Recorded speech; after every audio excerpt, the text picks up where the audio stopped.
Bom dia, meus queridos, graça e paz da parte do nosso Senhor e Salvador Jesus Cristo. Que bom, mais um dia que o Senhor permite a mim e a você. Estamos respirando, é um dia de milagre que Deus tem dado a todos nós. Por isso eu já te convido, comece a adorar o Senhor, comece a expressar gratidão ao nosso Deus. Se uma hora você puder, tira um tempinho, não está no script, mas vem no meu coração. Vai lá no Salmo 103, leia esse salmo, sabe, de forma de ser grato, de entender que tudo que você tem, de tudo que eu tenho, de tudo que nós somos, vamos bendizer ao Senhor. Amém? Que hoje, querido, você possa ir, oh meu Deus, buscar da parte de Deus aquilo que eu venho falando com o Senhor agora na parte da manhã, orando, falando com Ele. Que você busque, mas busque a paz que só Ele pode dar. Busque nele a solução. Ele tem tudo o que você precisa. Ele quer o Senhor Jesus. Hoje eu quero falar sobre algo que tem a ver com todos aqueles, porque por algum motivo, melhor até dizendo assim, por algum motivo possa estar, tipo, meu Deus, para onde eu vou? O que eu faço? Como que vai ser dada a solução a isso, seja de ordem física, material ou espiritual? Ele é a sua paz. É dele que vem a prosperidade. Ao Deus Rafá que vai trazer sobre a sua história, a sua vida, a cura que tanto você precisa. É dele que virá o nosso socorro. Você pode estar olhando para todas essas situações, mas dele virá o socorro. Creia nisso. A palavra de hoje tem a ver com a minha, com a sua, com a nossa obediência, principalmente com a nossa submissão a esta palavra que é a autoridade. Ela, de fato, é autoridade sobre a sua, sobre a minha, sobre as nossas vidas. De fato, quando não se usa essa palavra, a gente está sujeito a tantos erros, a tantas coisas que você nem tem ideia. Mas quando a gente utiliza da palavra, coloca ela em prática, as coisas começam a ser moldadas, as coisas vão ser lapidadas, principalmente na minha, nas suas, nas nossas vidas, para a glória de Deus. Ei, avisa lá, compartilhe e vamos semear juntos, esta palavra revestida com poder celestial. Gente, livro de Gênesis, ó, livro de Gênesis, capítulo 3, verso 8, tem algo que me chamou a atenção ontem, meditando, fiz um pequeno comentário com a Bispa Noemi, falou, olha, essa é a palavra que eu quero colocar amanhã diante de todos aqueles que Deus já escolheu. Você é um escolhido, escolhida de Deus. Você hoje tem um privilégio como eu de juntos aprender um pouco mais da palavra de Deus. Gênesis capítulo 3, verso 8 diz o seguinte: e ouviram a voz do Senhor, quem? Adão e Eva.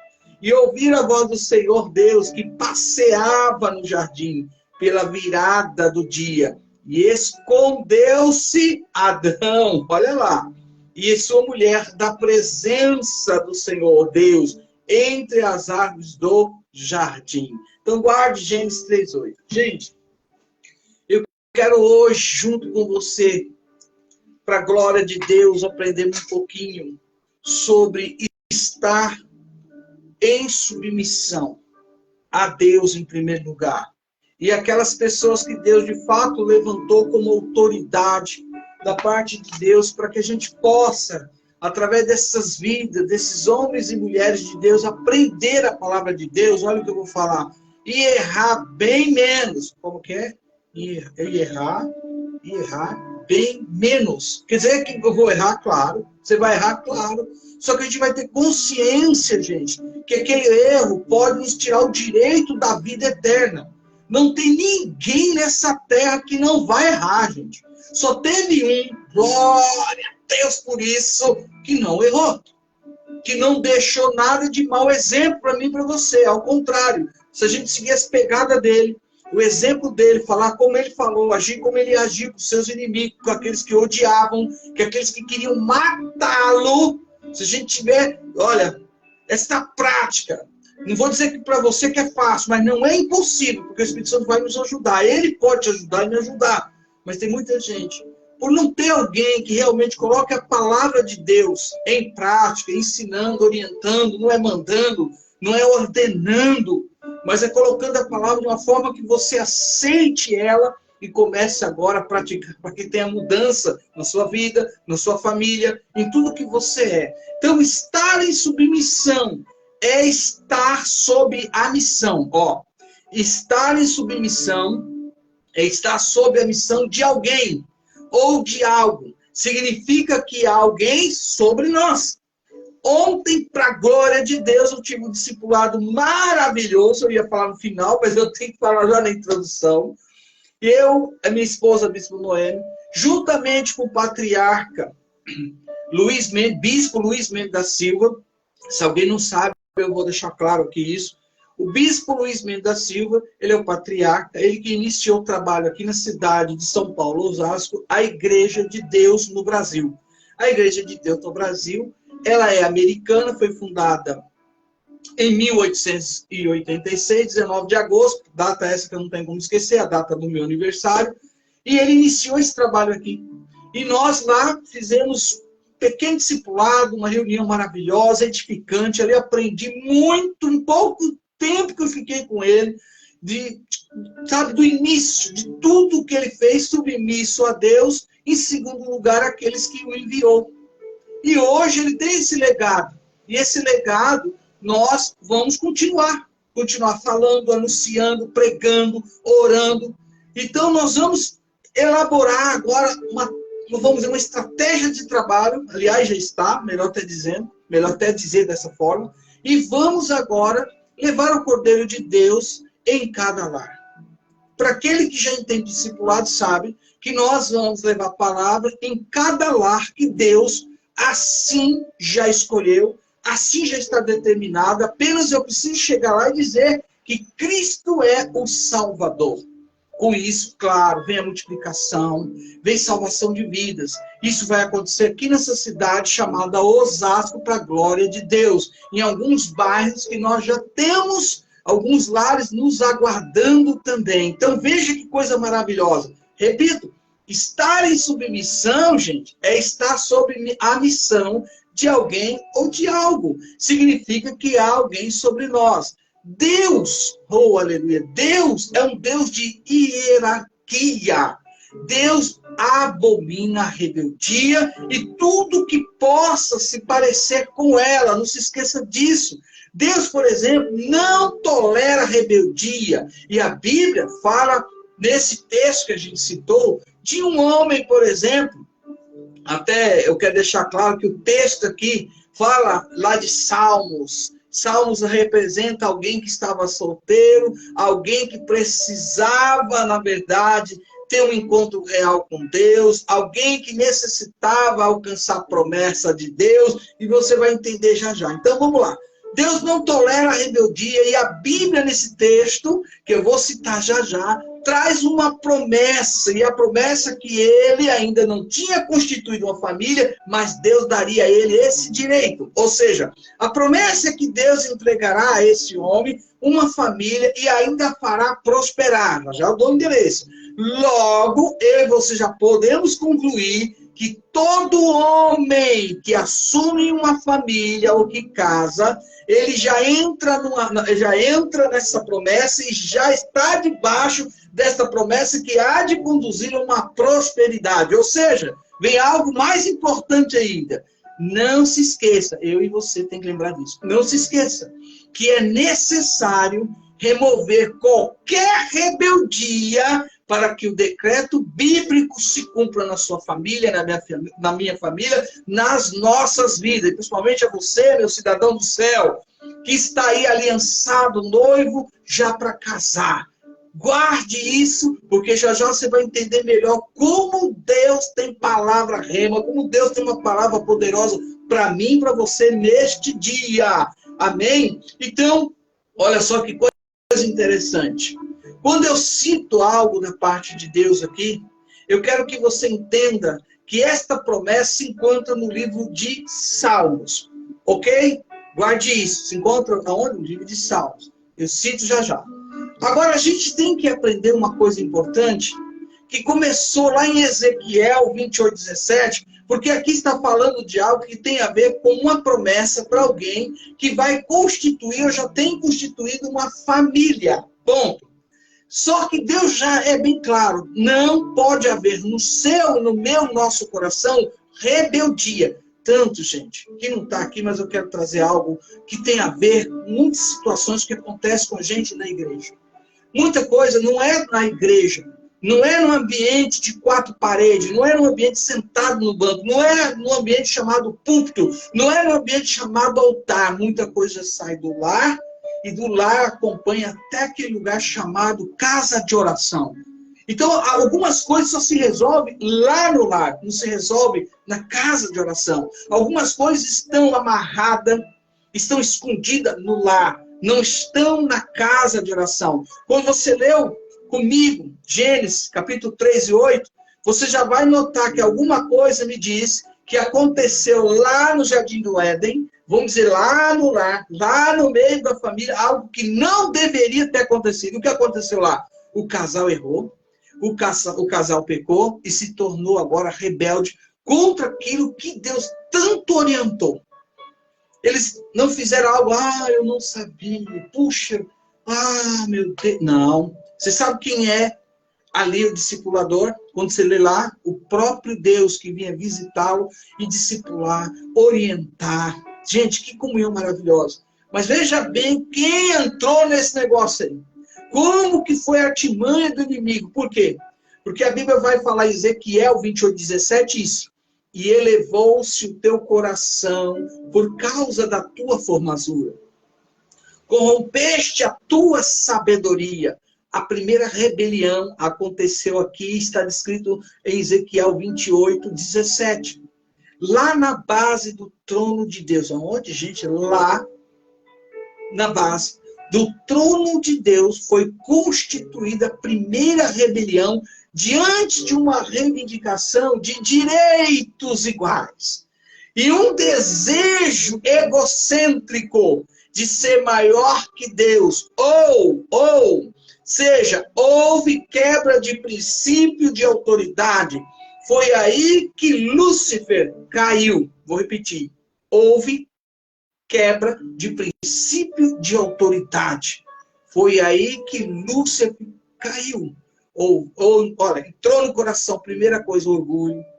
Eu tenho que ser igual a Deus. Como ele pode ser maior do que eu? Aliás, ele nem pode ser maior do que eu. Eu quero tomá-lo. Eu quero tirá-lo do trono. Esse trono tem que ser meu. Então, muitas coisas acontecem no seu coração, porque vem aí aquilo que a Bíblia chama de tentação. A tentação ela é lançada para tirar você desses princípios que até então você não abria mão. Você não questionava, não criticava, não colocava-se à frente, não dizia não para certas coisas que você sabia que aquela pessoa está dizendo que era algo de fato verdade, para quem de fato estava sendo dito, teria condições de exercer, de fazer, mas aqui tem algo que já tem que chamar atenção. Lá na base do trono de Deus, foi constituída a primeira rebelião diante de uma reivindicação de direitos iguais. E um desejo egocêntrico de ser maior que Deus, gente. Ou seja, houve quebra de princípio de autoridade. Foi aí que Lúcifer, que hoje eu tenho inimigo da tua alma, inimigo da minha alma, gente. Foi aí que ele caiu. Todo ser humano, não sei se já aconteceu isso com você, mas eu vou dizer de mim, eu posso falar de mim. Quando a gente cria algo e a gente sabe que não é nada legal, que não é benção, que a gente errou, que a gente, na verdade, pecou, como é que a gente fica? A gente chega todo alegre diante de Deus, com aquela cara, né? Vou usar um termo um pouquinho popular, cara de pau, né? Colocou bastante óleo de peroba, ai Deus, aleluia, como tivesse tudo bem. Não. A gente tem que admitir, a gente fica abatido, triste. Não conseguimos expressar alegria. A presença de Deus nem se fala. Está longe. Então, querido, por quê? Por causa desse erro, por causa dessa falha, por causa dessa insubmissão. Discipulado nos leva, gente, na verdade, é aprender a vencer essas coisas. Sabe? É deixar de lado. Nunca mais voltar por aquele caminho. Nunca mais voltar por aquele caminho da rebeldia, do erro. Quantas vezes passa no seu coração aquele sentimento que você fala, não quero nem saber, hoje eu não quero cultuar. Pensa um pouquinho, por que você não quer cultuar? Quem você vai cultuar? A quem você vai oferecer olha que eu vou usar aqui uma palavra, você entendeu? O seu dízimo do seu tempo. Porque a gente oferece a nossa vida tantas coisas, tanta ostentação, mas um culto de 1 hora e meia, 2 horas, meu Deus, parece uma coisa do outro mundo. Então, o lugar de nós congregarmos, de adorarmos, sabe, todos nós, como família, filhos de Deus, é aquele lugar que Deus separou e preparou. Eu amo quando alguém diz, olha, esse terreno, este lugar, esta casa de oração é do nosso Deus. Aqui, tudo que nós fizemos, Deus tem posse. Não que ele não tenha, entenda o que eu vou falar, por favor. Mas ele tem posse de tudo, porque nós, através do quê? Do nosso trabalho, da nossa oferta, do nosso empenho como igreja, adquirimos, e aqui tem até a pedra fundamental, tem a Bíblia aqui, ou seja, aquele lugar ali, onde você foi colocado, é um lugar consagrado exclusivamente para a manifestação do nosso Deus Todo-Poderoso. Ah, se eu fosse você, dava glória a Deus, porque alguns já estão entendendo. Deus tem dado a todos nós lugares e privilégios onde Ele se faz presente para a gente ir junto cultuar a Deus. Mas entenda o que eu acabei de ler. Elevou-se o teu coração por causa da tua formosura. Corrompeste a tua sabedoria. Depois você vai lá, Ezequiel 28:17. Então lá, na base do trono de Deus, foi constituída a primeira rebelião. E foi aí que Lúcifer, segundo a palavra de Deus, ele caiu. Então aqui, gente, existe um grande perigo quando alguém coloca no seu coração, no seu cardia no grego, coração, ser maior que o outro. Claro que talvez você nunca viu isso, nem na empresa, nem no seu trabalho, onde você é um administrador, é um encarregado, alguém trabalha juntamente com uma equipe de trabalho, ou até mesmo na igreja. Claro, gente, claro que a gente sabe que isso acontece. E por que acontece? Porque a pessoa não guarda o seu coração. E seu coração, muitas vezes, ele vai ser atingido pelas setas do inimigo, e aí vem este orgulho, vem essa rebeldia, que já aconteceu lá em cima. Então existe um grande perigo que quando alguém coloca no coração ser maior que o outro. Primeiro, gente, porque não é bíblico isso, tá? Não tem base bíblica para isso. E segundo, por causa da rebeldia, todo ser humano, aconteceu lá, todo ser humano, se não estiver enquadrado, se não estiver vivendo a palavra, não colocar em prática a palavra, nós ficamos sujeitos a também cair nesta tentação e se tornar pessoas rebeldes diante de um Deus que é santo. Eu quero que você entenda isso. E normalmente, gente, os que desejam grandezas, meu Deus, e reconhecimento, desejam de forma equivocada e não estão dispostos a trabalhar por amor ao reino de Deus. É aí que está o problema. Uns, Deus chama. Deus reveste essas pessoas com autoridade do céu. Deus envia essas pessoas, e essas pessoas são enviadas a lugares que talvez você não entenda.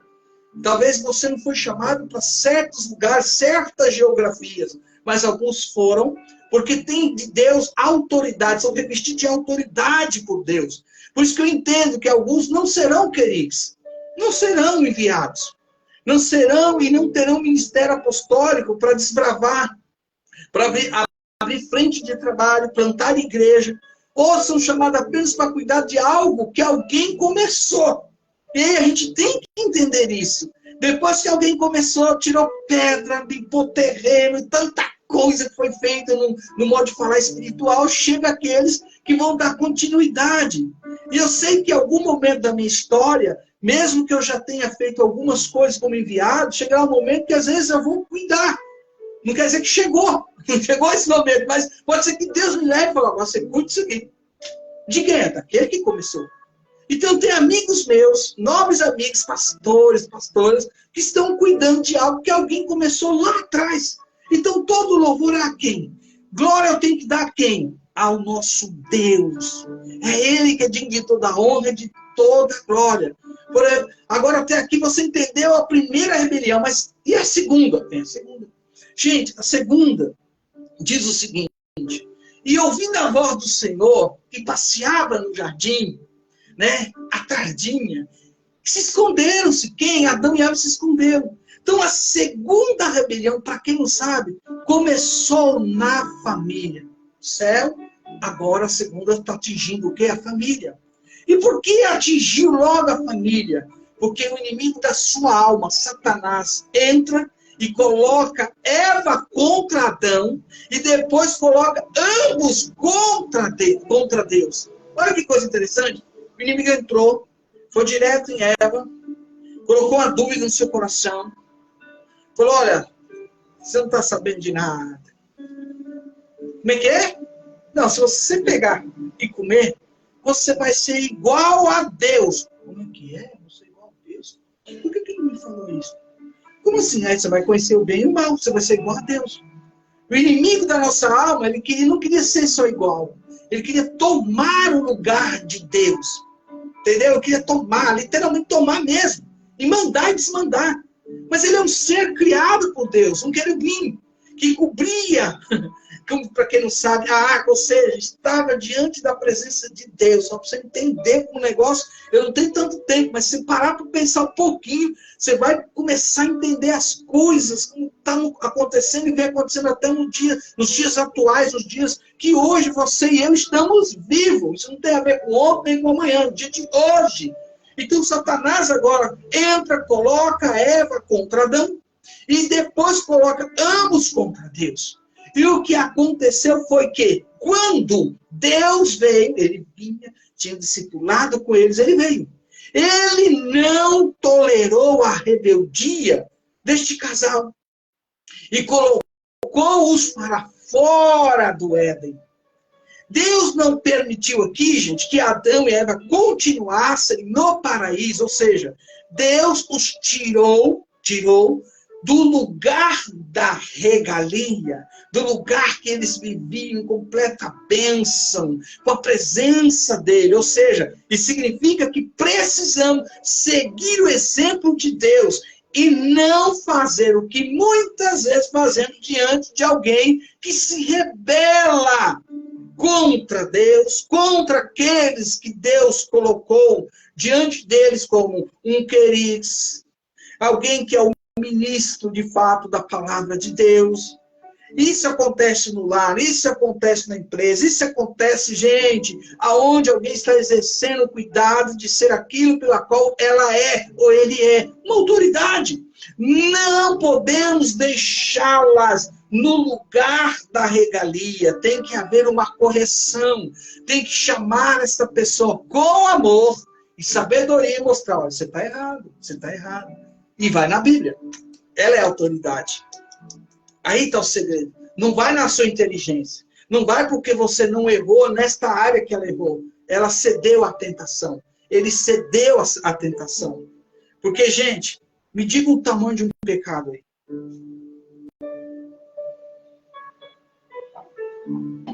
Ah, esse pecado aqui, gente, não faz mal não. Tão pequenininho que isso aqui não é bem uma mentira. É uma pequena omissão para Deus. É pecado, é pecado. E pecado mostra que eu, nesta área, sou um rebelde. Que você é um rebelde. Tem que haver uma correção. Tem que haver uma mudança. Você tem que lembrar das consequências que aconteceu com alguém. E esse alguém não é qualquer pessoa. Aqui tem um ser chamado Lúcifer, que se tornou o diabo, Satanás, acusador. Aqui tem um casal que perdeu toda a sua autoridade. Foi dada a ele toda a autoridade. O governo deste mundo ele perdeu por não se manter em obediência a Deus. Então as pessoas têm que sentir que toda rebelião tem perda. Você vai perder. E você pode estar nesse dia perdendo porque Deus está trazendo essa palavra para você ter uma consciência e pedir a Ele, sabe? Tendo verdadeiro arrependimento e perdão. E liberar o perdão também. E buscar se retratar com quem você falou mal, com quem você tratou mal, com quem você quis diminuir, dizendo eu sou, eu tenho essa formação, eu sou isso, eu sou aquilo. Gente, somos todos filhos de Deus, estamos lutando contra o pecado, e eu vou dizer algo lindo da parte de Deus, e nós vamos povoar o céu, e glória a Deus por isso. Você está vendo o que está acontecendo? neste mundo tenebroso. Você está vendo o que está acontecendo com o relógio de Deus, que tem nome, Israel. Você vê que agora nós temos aí um sinal da evidência da volta do Cristo ressuscitado. Eu tenho orado, mas ao mesmo tempo eu tenho falado. Eu vou contar isso para você. Eu tenho falado profundamente no meu coração, na minha mente. Há um grito e esta palavra tem nome. Maranata. Ora vem, Senhor Jesus. Será que você tem coragem de dizer isso? Porque você tem que lembrar que o Maranata, você está dizendo, vem, Senhor, volta logo. Vem me buscar, leva a tua igreja, me leva. Aí você tem que olhar agora o teu coração. Não pode ter mancha. Não pode ter nada que te impeça em passar na porta estreita. E muita gente não sabe que a porta estreita é o próprio Cristo, é Jesus.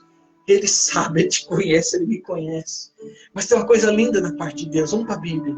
Calma, o sangue de Jesus nos purifica de todo pecado, mas se eu confessar, se eu admitir. Entende? Então, querido, as pessoas têm que sentir que toda rebelião tem perda. As perdas são incomensuráveis. Não há definição para as perdas que um rebelde recebe sobre a sua vida. Porém, Deus nos dá a chance, como deu a Adão e Eva, para quem não sabe, foi dado a eles. Deus tirou. Deus expulsou. Mas eles ficaram sem direito nenhum. Eles ficaram, a Deus dará forma alguma. A solução está em Gênesis capítulo 3 e verso 15. Depois você corre lá um pouquinho à frente. Eu estava no 8, mas só você correr que tem uma solução lá. Lá eu digo que é o proto-evangelho que nasceria da mulher. A semente já nasceu, cresceu, viveu aqui entre nós, tomou o meu e teu lugar e tem nome, Jesus Cristo de Nazaré. Então a solução estava e está em Jesus para aquele que crê no Cristo, que é o meu e o teu, nosso Salvador. Vamos lá, para nós terminar esse momento que Deus nos dá nesse dia. Quando, gente, Satanás mexeu nas bases da família aqui, o Senhor os tirou do Éden. É claro, aqui no capítulo que nós estamos lendo. Deus não tirou Adão e Eva do paraíso para castigá-lo, entenda isso, mas para esclarecê-los que Deus não tem aliança com a rebeldia. É que, ao entrarem, gente, em rebeldia, precisava agora se reconciliar com Deus, pois haviam agora, neste momento, perdido a comunhão com Ele. É isso que me alegra. Porque, gente, se você perguntar se eu já perdi isso aqui, se eu perguntasse para você, você já perdeu algum momento da sua vida essa comunhão com Deus por causa daquela falha, aquele pecado, aquela mentira? Para pensar agora. Eles perderam, mas agora Deus coloca diante dele uma situação. Vocês precisam se reconciliar. Eu preciso me reconciliar. Você precisa se reconciliar com Deus, que é amor, que é paz, santo, mas Ele é justiça. Essa é a palavra que Deus está pondo para mim e para você. Não se acabou não, meu querido. Você tem a oportunidade de dizer a Deus que você se arrepende de fato, se arrepende de todo o seu coração. É o arrependimento verdadeiro. E Deus sabe quando isso é de fato a verdade. Ele conhece você, Ele sonda o meu teu coração. E Deus nos dá uma chance agora. Por quê? Vou repetir de novo. Nós vamos povoar o céu, meu querido. Glória a Deus. Pensa nisso. Esse corpo vai voltar a ser pó. Se até lá, Jesus, Maranata, oh glória. Porque se Maranata acontecer, esse corpo será transformado. Seu corpo será transformado num corpo glorioso, igualzinho de Jesus. Aleluia! E aqueles que dormem no Senhor serão ressuscitados primeiro também no corpo já glorificado. Entendeu? Então, calma. Fique tranquilo. Há uma promessa da parte de Deus. Pó. Mas o corpo glorificado, Ele já preparou para mim e para você, para nós povoar o céu. Para nós fechar. Tem uma terceira rebelião que aconteceu também. E essa terceira rebelião que eu quero falar para nós fecharmos, eu falei da primeira, da segunda, e agora vem a terceira. Não sejas rebelde contra ele, porque não perdoará a tua rebeldia. Onde está escrito isso? Anote, Êxodo 23, capítulo 23 e verso 21. Aqui fala da rebeldia de Israel, gente. A terceira rebelião começou na base de uma nação que tem por nome Israel. Olha a consequência. Olha o que acontece até os dias de hoje.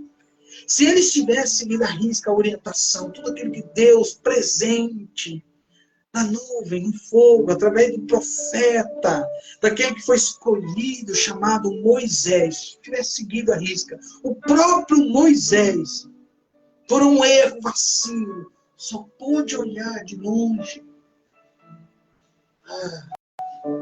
a terra prometida. Você pega a história deste homem, seguindo, mas por causa do povo, que sempre se colocava numa posição contrária àquilo que Deus determinava por ele, chegou um momento que ele não deveria fazer o que fez com aquela rocha, e a rocha tem nome, não sabemos quem é a rocha. É o Senhor Jesus, querido. Infelizmente, por causa disso, ele não pôde, naquele momento, no plano físico, que aconteceu com aqueles que Deus permitiu ele entrar na terra prometida, ele não pôde entrar. Você está vendo? Deus não tem aliança com aquelas pessoas que não colocam em prática aquilo que ele orienta a cada um de nós através da palavra. Às vezes você se foca no homem chamado pastor, apóstolo, evangelista, né? Aquele que é mestre na palavra, aquele que é o profeta. Você sabe, você foca no ser humano e está errando. Olhai para mim, de Jesus, e sereis salvos. Então, onde eu vou encontrar um exemplo de fato para mim não ficar, né, decepcionado? Puxa, não acredito que fez isso. Meu Jesus, o ser humano vai fazer. Ele, em algum momento, ele vai cair nesta palavra e vai ter que buscar o quê? Ter consciência, se arrepender, pedir perdão. Então, nós sabemos que a Bíblia sempre vai nos orientar em todo momento para vencer as tentações que virão. A minha oração, gente, né, não é nem que eu venha cair, eu não quero nem saber do cair, eu não quero nem entrar em tentação. Nós temos que orar para não entrar, porque caiu, pronto. E para alguns aquilo é um escândalo sem tamanho, porque está focado no ser humano. Então, eu já repito aqui, a terceira rebelião começou na base de uma nação. Deus sempre alertou acerca, né? Aliás, alertou Israel, melhor dizendo, acerca da rebeldia. Olha o que eu vou dizer. Deus sempre alertou Israel acerca da rebeldia. Mas, segundo a palavra, por muitas vezes, gente, Israel não reconhecia Deus como Senhor. Está lá Moisés, vou te dar um exemplo que não está aqui. Aonde? No monte. No monte fazendo o quê? Ah, ele estava lá, de boa com Deus, acho que lá conversando, e Deus falando das coisas maravilhosas, né? Daquilo que realmente é o céu, é a sua glória. Estava lá. Não, ele não estava lá por estar lá. Ele estava lá como intercessor, como um profeta, no lugar daquele povo que, infelizmente, mesmo vendo o que viu, passando pelo Mar Vermelho, tudo sendo tirado do Egito através de Deus, Deus combatendo 10 principados, 10 pragas, 10 principados combateu todos, e todos perderam e sempre vão perder, porque ele é Deus Todo-Poderoso, quer deixar isso bem claro, mas está lá ele, e quando ele volta com a pedra, e com essas pedras na mão, 10 mandamentos, ele escuta aquele fuzuê no arraial, e está lá, todo mundo pulando, dançando, negócio acontecendo, mas o que é isso?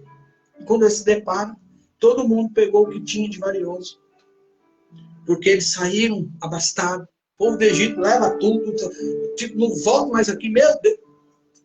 E fizeram um bezerro de ouro.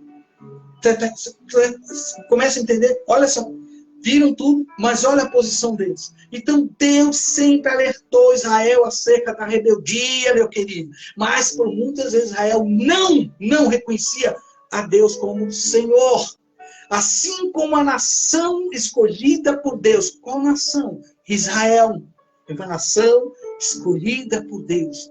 O mesmo Deus pela qual eu e você hoje, a você, meu nobre amigo, simpatizante da palavra de Deus, que pode fazer a melhor escolha neste dia, servindo a Ele, aceitando a Ele, como seu único ser salvador da sua alma. Eu glorifico a Deus pela sua escolha. E a você que está me vendo, que pode compartilhar, que pode colocar essa palavra nas redes sociais, para que muitos fiquem atentos, porque aí vem o Cordeiro. O noivo, Jesus Cristo está aí, as portas. Tudo está já indicando essa volta. Israel, o relógio que aponta para a volta do Cristo ressuscitado. Então, querido, o mesmo alerta que Deus deu a esta nação, Israel, dá a mim e a você, porque nós somos servos de Deus, somos a igreja do Senhor Jesus, somos os seus escolhidos, e Deus está dizendo, a bênção está chegando aí. Eu quero te abençoar. Eu quero que mude tudo, mas você tem que tirar algo que está no seu coração. O quê? Essa rebeldia. Tira. Dá um basta. Se humilhe diante do Senhor. Se coloque diante do Senhor. Porque vou distribuir em casa, todo pecado é rebeldia contra o Deus, o nosso Deus, que é santo. Amém? Eu peço a Deus que você entenda e compreenda e coloque em prática. Vou deixar registrado aí aquilo que eu falei sobre o solteiro que eu não esqueci. Não. Aquilo que eu falei sobre aquele que formou uma família. Essa palavra tem tudo a ver com o que eu estou dizendo hoje aqui. Para que você viva uma paz, uma tranquilidade. Para que as portas se fechem para todo tipo de rebeldia para a glória de Deus. Meu desejo é que nesta manhã, o nosso Deus que é santo, poderoso, alcance seu coração, a sua família, que venha da parte de Deus toda a prosperidade, toda a alegria, que as portas que estavam fechadas se abram, que os tesouros que estavam escondidos, Deus coloque aqui nas suas mãos, de ordem física, material e principalmente espiritual, como ministro do Evangelho, como queridos, em nome do Pai, do Filho e do Espírito Santo de Deus, eu digo a você, Deus neste dia quer te abençoar, vai te abençoar, desde que você siga os princípios da palavra de Deus. Eu digo amém. E glória a Deus, glória ao Pai, ao Filho, que é o Espírito Santo de Deus. Amém? Aquele abraço do Espírito Santo. Beijo no seu coração. Quem vos fala, seu amigo de sempre, apóstolo original da cidade de Osasco. Deus abençoe nosso irmão João Batista Gonçalves, servo de Deus, família abençoada. Deus abençoe nosso irmão Zenilson Mendes, mestre na palavra, que sempre tem me ajudado em oração. Tudo aquilo que Deus põe em sua mão, sempre está ao meu lado também, cooperando com aquele que há de vir para a glória de Deus. Deus abençoe a cada um de vocês que estão entrando agora, que vão entrar à tarde, que vão entrar à noite até de madrugada. Que Deus esteja com você e Deus seja a vossa bandeira da vitória. Jeová Nissim é o nosso Deus, o Deus da vitória, e glória a Deus e aleluia. Bom dia, aleluia. Graça e paz.